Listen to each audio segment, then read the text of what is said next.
ایک زمانے میں ایک عام سا شخص رہتا تھا۔ وہ نہ تو بہت مالدار تھا اور نہ ہی اسے شہرت حاصل تھی۔ اس کی زندگی سادگی سے گزر رہی تھی۔ وہ اپنی بساط کے مطابق عبادت کرتا، لیکن اس کے پاس کوئی ایسی بڑی نیکی نہیں تھی جس پر وہ فخر کر سکتا۔ تاہم اس کے سینے میں ایک نرم دل دھڑکتا تھا۔ ایک روز تپتی دھوپ اور سخت گرمی میں وہ ایک ویران راستے سے گزر رہا تھا۔ سورج اپنی پوری آب و تاب کے ساتھ آگ برسا رہا تھا۔ اچانک اس کی نظر ایک نڈھال کتے پر پڑی جو پیاس کی شدت سے ہانپ رہا تھا اور زمین چاٹ رہا تھا۔ اس کی زبان باہر نکلی ہوئی تھی اور وہ موت کے قریب تھا۔ وہ شخص رک گیا اور سوچنے لگا، اس بے زبان کو بھی ویسی ہی پیاس لگی ہے جیسی ہم انسانوں کو لگتی ہے۔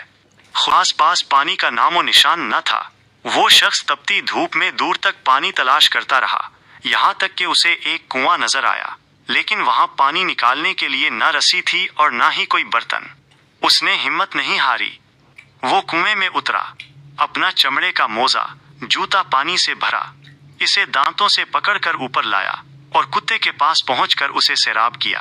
پانی پیتے ہی کتے کی جان میں جان آ گئی اور وہ دم ہلاتا ہوا وہاں سے رخصت ہو گیا۔ وہ شخص بھی خاموشی سے اپنے راستے پر چل دیا۔ اسے خبر بھی نہ تھی کہ عرش والے کو اس کی یہ ادا کتنی پسند آئی ہے۔ جب اس شخص کا انتقال ہوا تو اللہ تعالی نے اس کے تمام گناہ معاف فرما دیے اور اسے جنت کی بشارت دی۔ جب فرشتوں نے اس پر حیرت کا اظہار کیا تو رب ذوالجلال نے فرمایا، میری رحمت بہت وسیع ہے اور میں خلوص دل سے کی گئی چھوٹی سی نیکی کو بھی ضائع نہیں کرتا۔ حاصلی کلام سبق۔ اس واقعے سے ہمیں دو بڑے سبق ملتے ہیں۔ 1. نیکی کی قدر۔ کبھی بھی کسی نیکی کو معمولی نہ سمجھیں، کیا پتہ وہی اللہ کی رضا کا سبب بن جائے۔ 2. خلق خدا پر رحم۔